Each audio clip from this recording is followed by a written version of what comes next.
Hello, everyone, and welcome to the Learn to Love podcast, your guide to everything love, sex, intimacy, and relationships.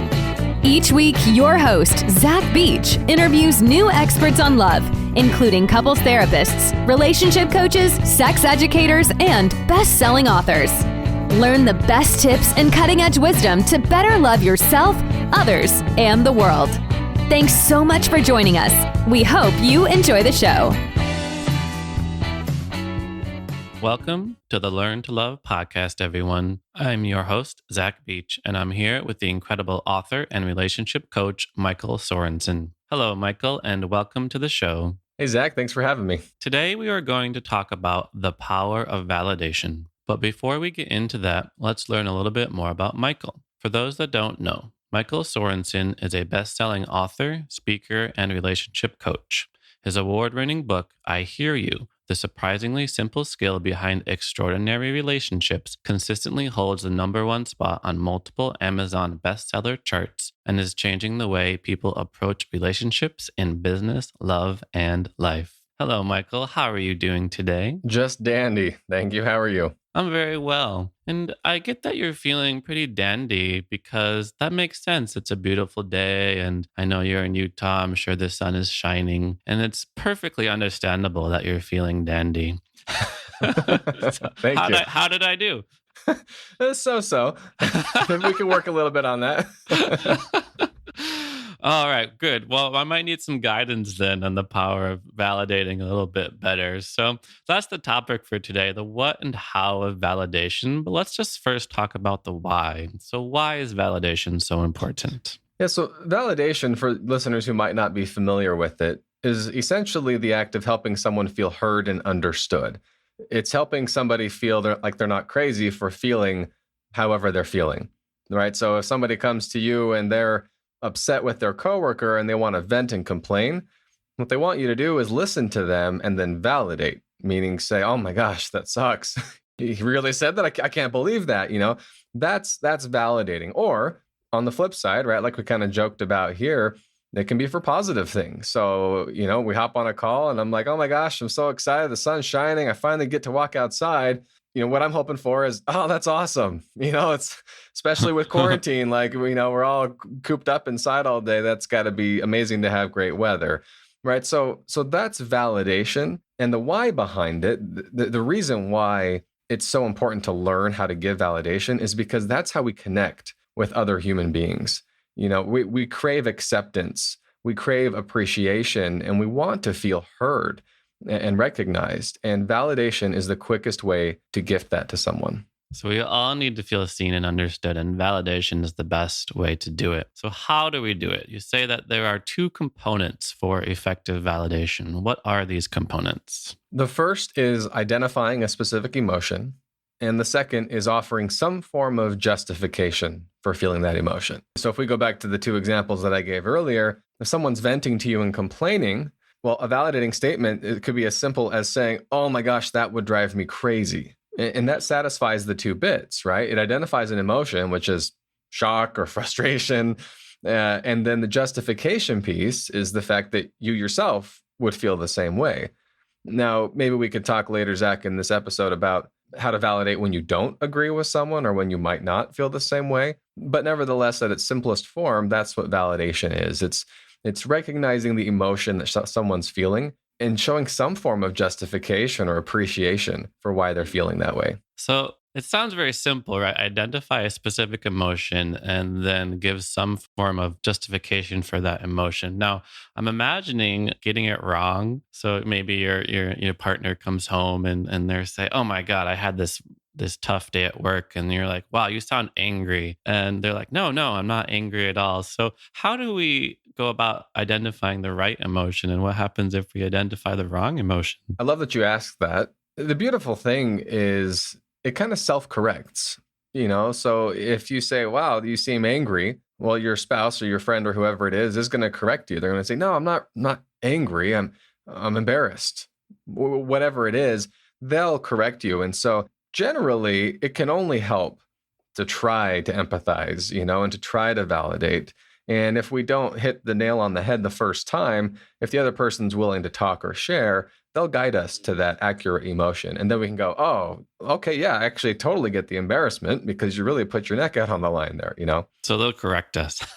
Exactly. So once they say have corrected us, so the next step is to justify why they're feeling their emotion. And my question is, well, what if we don't want to validate their rationalization? So I'm wondering when we might not want to validate somebody. So for example, if our partner is looking in the mirror and they say, ugh, I'm so frustrated that I'm so fat. You're not going to say, yeah, I understand you've been really putting on some pounds lately. That makes sense.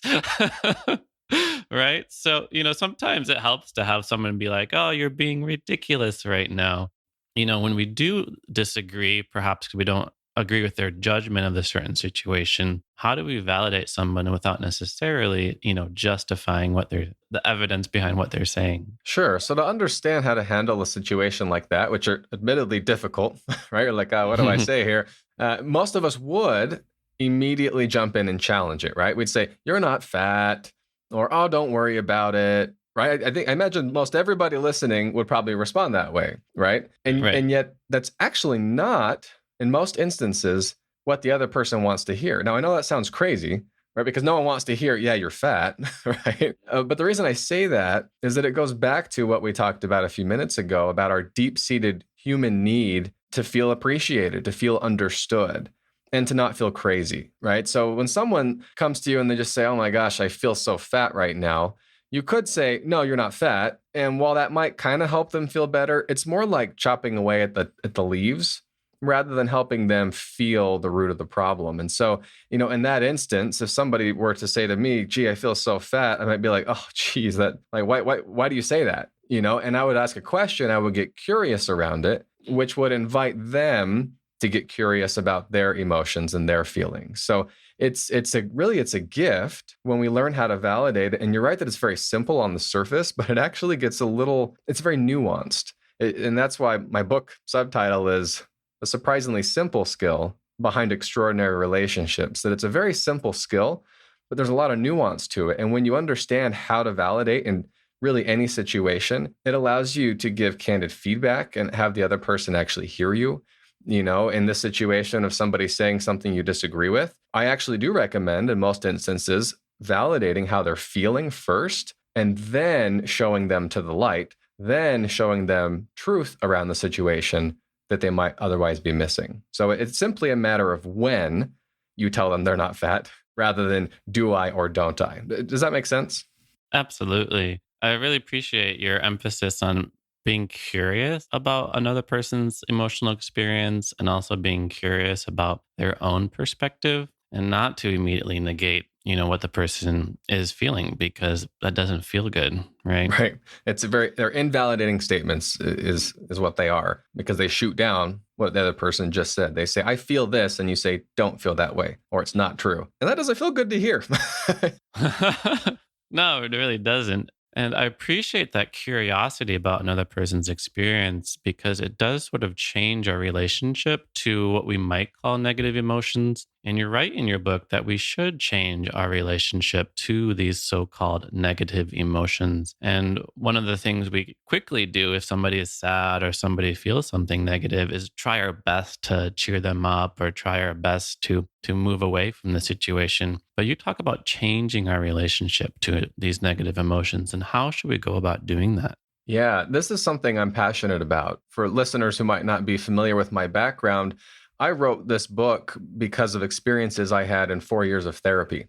And it was profound, everything that I learned through meeting with a therapist. One of the biggest things that I took away from it was to not judge our emotions. And the reason that's so important, again, it all goes back to we as humans want to feel okay. We want to feel normal. Well, if you're feeling an emotion, whether it's happiness or joy or hatred or anger or fear or embarrassment, they all just are. That is normal.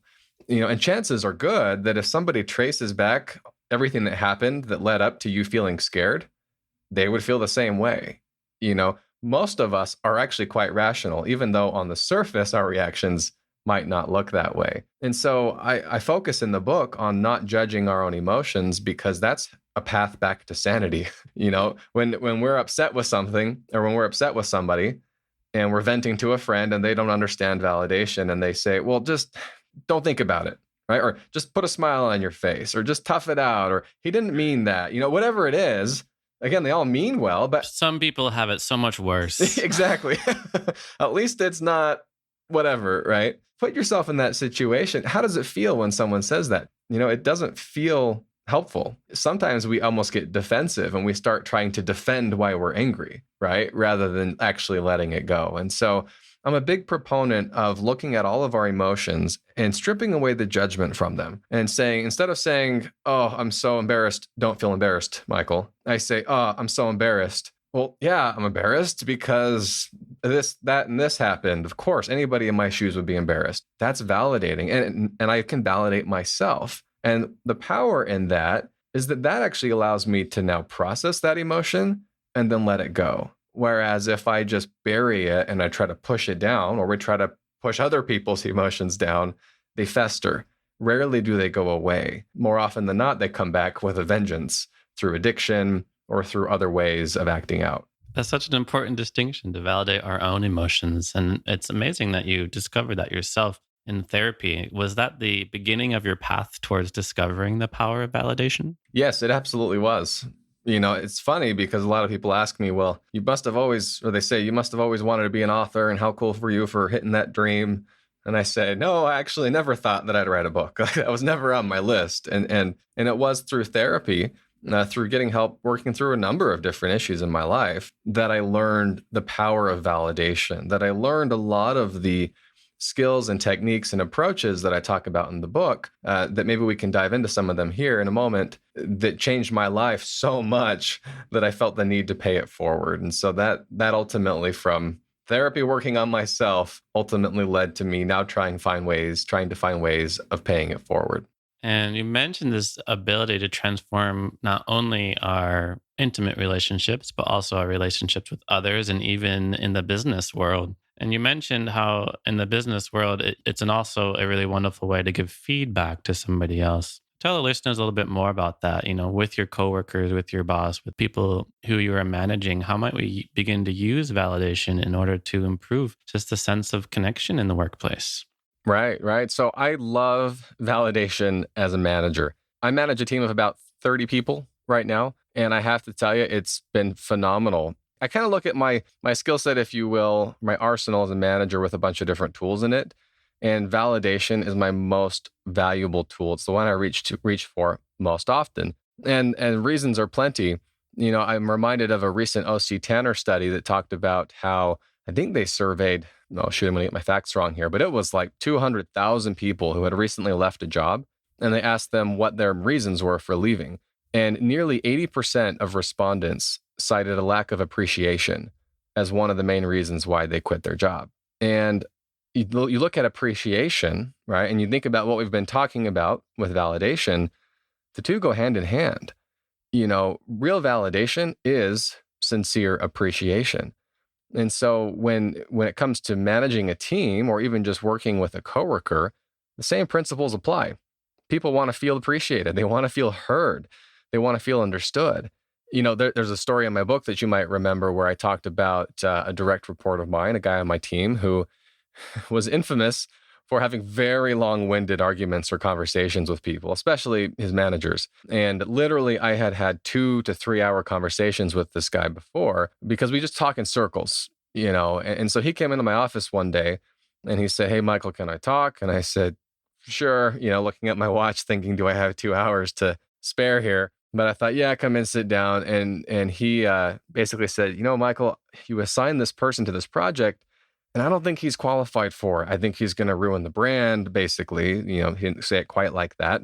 And I responded how most of us probably do. And I said, "You know what? Don't worry about it. I got it covered." And how do you think he took that? How do you think he responded there? Not very well, right? He's Right. like, no, you don't understand. Here, and he doubled down on his position. And the cycle started, all right? And we started going. And then in that moment, I paused because I had just recently learned about validation. And I thought, wait a minute, Michael, he's not listening to you. Why is he not listening? Well, because he doesn't feel like you're listening to him. And I thought, okay, I need to validate him first. I need to show him that I at least appreciate where he's coming from. If I have any prayer of having him hear my side of the story or see my perspective. And so I did just that. I empathized with him. I sat there and I thought, okay, where is he coming from? And I kind of tried to connect the dots here. And I realized that he was missing some key bits of information. And because he didn't have those, he had every right to be worried. I could sincerely say to myself in that moment, I would be just as worried if I were in his shoes. And so I essentially told him that. I said, you know what, Jace, I actually appreciate you coming to me. From your perspective, you see that this and this happened and this guy's getting assigned to it. And you're right, he's not the most qualified person. So of course you're worried about the brand. And he leaned back in his chair and said, yes, Michael, that's exactly right. And then he just paused and he waited for me to keep talking. And I thought, oh my gosh, I have an opening here. and I said, I appreciate that, right? So all that's validating, right? If you caught that. And then I transitioned into feedback. I said, and I think you're missing a few pieces to the puzzle here. Do you mind if I share? And I remember his eyes got wide and he said, yeah, please. And I was able to explain to him the pieces that he was missing and why I felt like it was the right move to assign this person to that project. And after that, he said, I get that. You know what? I can get behind that. Thank you. And he stood up and left my office. And that whole exchange happened in about 15 minutes, if you can believe it. And I still vividly remember looking at my watch and I was like, what the heck? This is the most amazing thing in the world. And it wasn't that I was manipulating him, right? I don't want to come across that way. It was all sincere. And I was just blown away. And that's happened time and time again with people in the workforce in professional settings where we're coming into a full-on head-to-head argument. And in a matter of minutes, I'm able to use validation to calm everybody's fears and concerns, to level the playing field and talk human to human. So it's very powerful, not just in your romantic relationships, but in your professional and other. Yeah, it reminds me of that quote that you don't quit your job, you quit your boss. Yes. And if you don't feel appreciated and seen and understood by someone who kind of has some sort of power over you, it can be very challenging. And I think that's a really awesome example of validation. And I was wondering if I could bounce some situations off of you. And, you're the validation master now. So I want to see what you can do to validate me. You want to try it out? Let's try it. Yeah. All right. Now, first, I got to know, are these sincere situations or are we like role playing here? Role playing. Okay. Well, we'll see how that goes. All right. Oh my God, I just had a terrible day at work. I think my boss hates me because I double booked the conference room. Oh, geez. What happened? Well, there was two important meetings, one with the board of directors and the other one with an important client. And they were supposed to show up at the same conference room. And then it was just a mess. It was just a terrible mess. And I think I'm going to get fired. Did he say something to you or how did this unfold? He said, we'll talk tomorrow. That's always comforting, right? Oh, the dreading. Oh, man. So what are you going to do about it? I have no idea. Drink. No. Drink the night away. So I'll pause here for a second because you'll notice as we were talking, I didn't give any advice, right? I didn't give any feedback and I didn't even say much, right? You notice that I just kept asking questions. The validation in all of that was just my emotional response to it, right? The, oh, geez, right? Or even kind of the laughing sarcasm, right? Of, oh, shoot, like the meeting tomorrow, right? And we both kind of laugh over it. In this particular exchange, that's the validation there, and I would generally keep asking questions, not interrogation style, right? I mean, you kind of have to know when they're done answering your questions. But in the situation like this, I would try to withhold any advice. And that's why I love the question, well, what are you going to do about it? Because most of the time they have a solution in mind already, or they'll just say, I don't know, and then if they say, I don't know, then I probably would just say, geez, man, that sucks. I mean, is there any way that I can help? I just kind of leave it in limbo and I let them decide where the conversation goes. Now, if let's say now that I was talking to my daughter or my son or an employee, right? Someone who reports to me, somebody that I have some responsibility for, that's when, after validating and asking those questions, then I could jump in and say, well, I have a few thoughts on how you could handle it. Do you want to hear them? And then I could guide them and I could give them direction, right? So it's very nuanced. Like I've said before, it's very case by case, but I hope that that's helpful to at least kind of see how you can kind of allow space for that person to feel what they're feeling without even explicitly reciting a script. Right. I appreciate the withholding and, the immediate advice, withholding like, oh, oh, it's fine. Like everyone makes mistakes. And I appreciate your questions in terms of it ties into remaining curious, like we talked about before. All right, I'll give you another one. Okay. You're my partner. I just came home and I say to you, I told you to take the chicken out of the freezer this morning and you completely forgot. And now dinner is ruined. How can you be so inconsiderate? Oh, geez. I completely spaced it. And you're right. I told you I would do it, and I didn't. I'm really sorry. I'm happy to take dinner tonight. I'm happy to go, pay for us to go out or something. What can we do to make it work? Feels good to hear.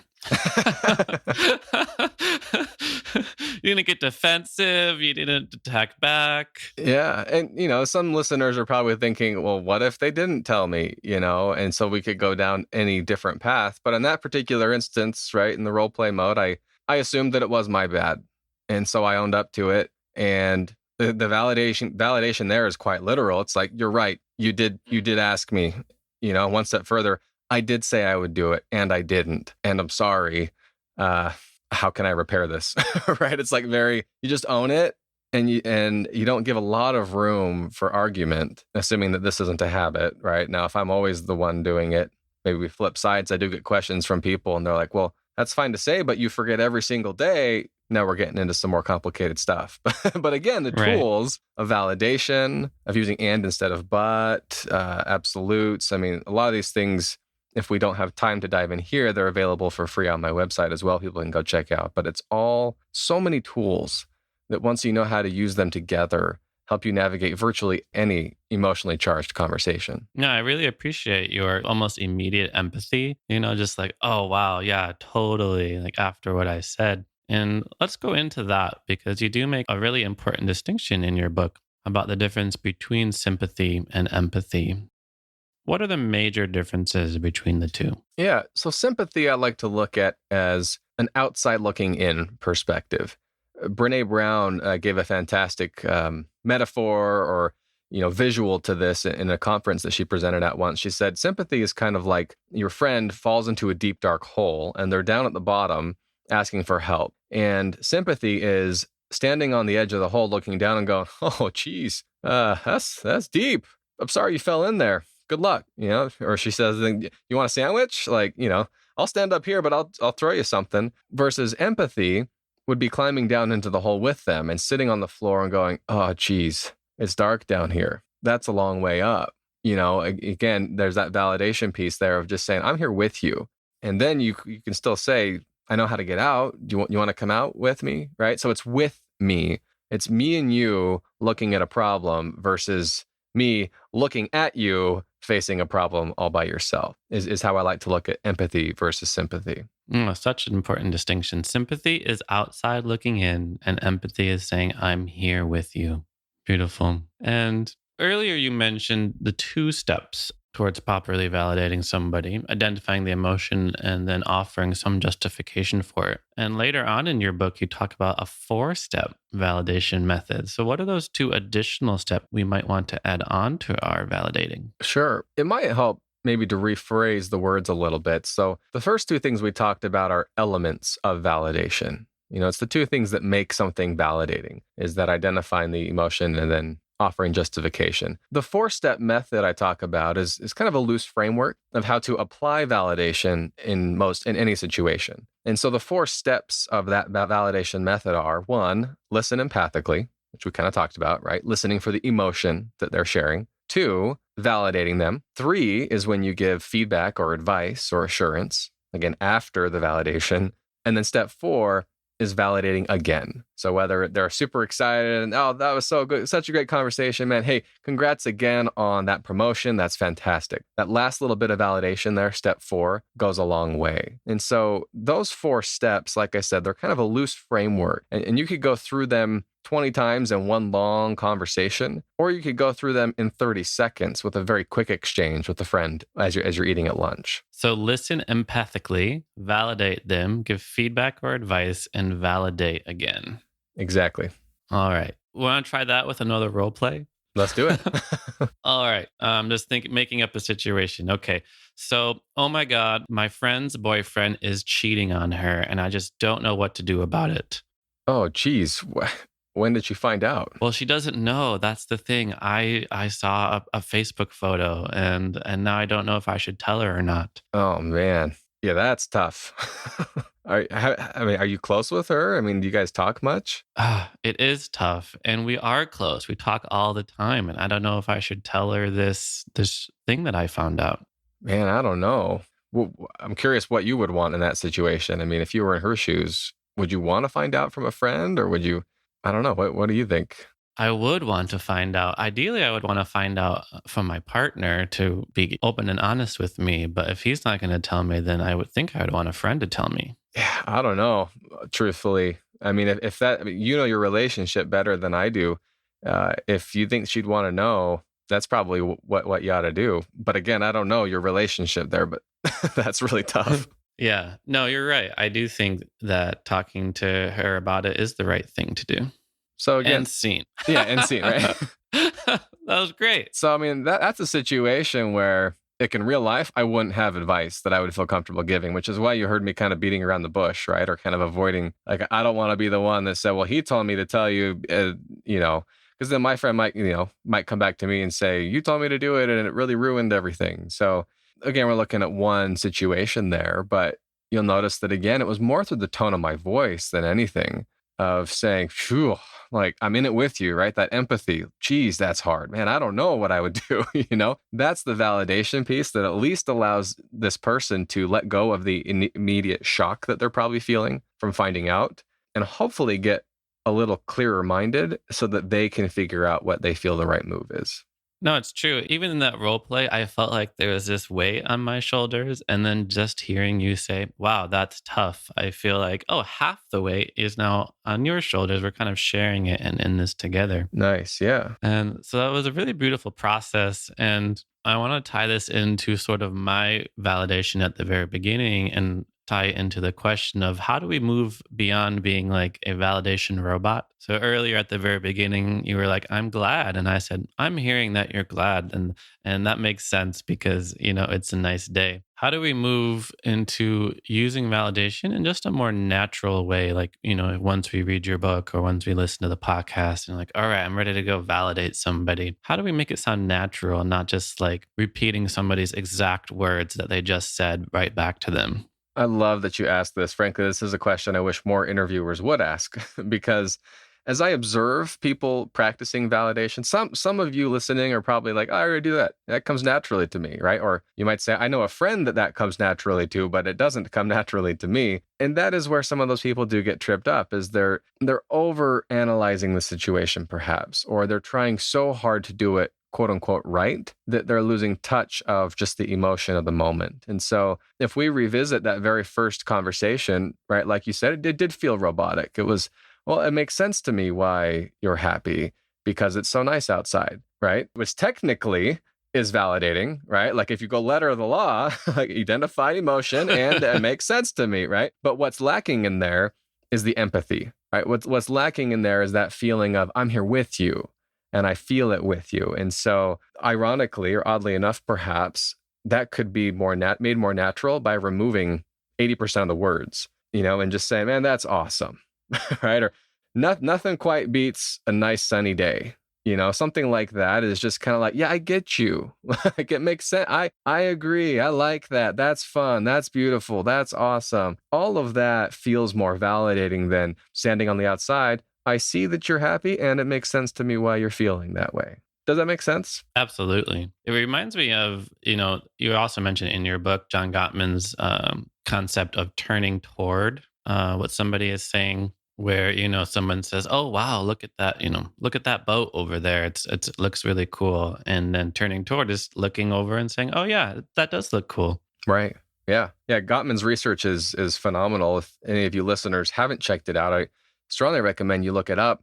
I summarize one of his most profound studies in my book and on some articles on my website where it's essentially that. He and his colleagues studied newlywed couples to determine what it was that couples did that kept them together and happy long term compared to those who divorced years down the line. And essentially, it boiled down to he doesn't use the word validation, but essentially it boils down to what we've been talking about on today's interview here. It is that validation. It's that we as humans, we make what he refers to as bids for connection every day.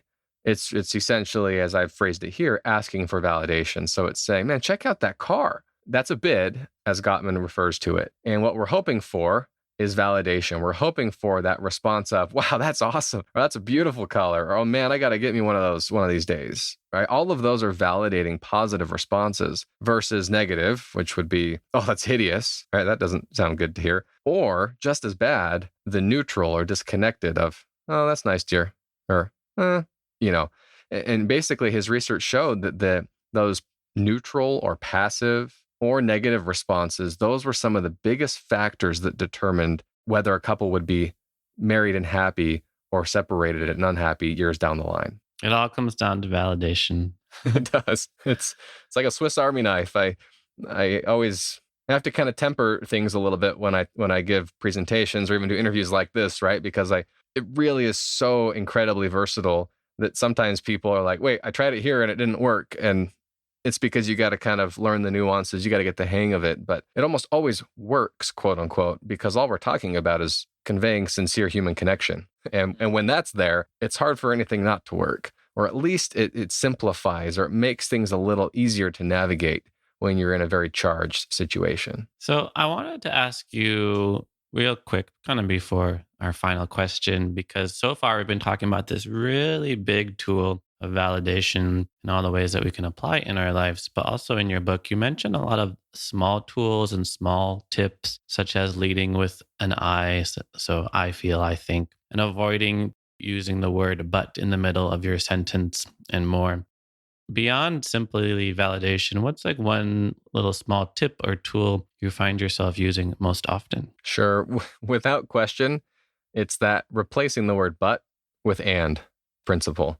That I use daily. And when I hear people use the word but in a certain situation, I cringe on the inside. What I mean by that is, if we go back to one of our earlier examples, let me say I'm the partner and I'm giving feedback, or I'm kind of in an argument with my partner. And I say, I see that you're trying, but you keep messing up. Or we talked about it and you told me, but you didn't do it. That but, it throws away everything that I just said, even if I'm trying to validate the person, right? You might say, well, I understand this is a different situation. I understand that hurts, but you're getting too worked up over it. When you say but, it just throws the rest away, and all we focus on is the negative that comes after it. Versus if you change that word to and, you say, man, that really sucks, and I don't think you're seeing things clearly. It allows the two statements to exist together, and it makes it a little softer, and allows you to speak with a lot more truth. So maybe for a final example, we take it into the workplace. Again, as a manager giving feedback, if I say, hey, great job on that presentation, but ... where do you go? Right? Your body's like, uh-oh, brace for impact, right? He really didn't like my presentation. Let's get to the real chase. What is it that you didn't like about it, right? Is what our brains start doing. Absolutely. But if you say, hey, great job on that presentation and ... now you feel a little different, right? You're like, oh, thanks for the compliment. And what? And you could still say, and you had a few of your facts wrong, or and you stuttered a lot, or you kept saying or whatever it is that would normally be hard feedback to get. It gets a little bit easier when you connect the two with the word and instead of but. Well, thank you so much, Michael, for sharing all your wisdom around validation. And we are running low out of time. Nice. It works. Yeah, it does sound better, Yeah. It's like those improv exercises. Exactly. So, and we are running out of time. So I really want to thank you for coming on to the show. And for our listeners who want to learn more about you or perhaps work with you, how do they find you? Best place is my website, michaelsorensen.com. You can check me out there. And then the book, again, is called I Hear You. And it's available on Amazon, Audible, all of the usual channels. And if anybody wants to chat more, if you have follow-up questions or I said something that didn't quite sit right with you, please reach out to me. You can contact me via my website and I would love to chat more. Wonderful. Thanks again so much, Michael, for coming on to the show. And thank you, our Learn to Love listeners, for listening to this week's episode. We hope you remember to validate your friends, your partners, your coworkers, because as human beings, we all need to be seen and understood. And validation is our way of fostering human connection with each other. If you want to learn more about the show, you can go to theheartcenter.com and learn more about me at zachbeach.com. Thanks again, Michael. Thanks, Zach. Thanks again for listening to the Learn to Love podcast. To learn more about the show and your host, head over to zachbeach.com or theheartcenter.com. You can also follow Zach on Facebook, Twitter, and Instagram.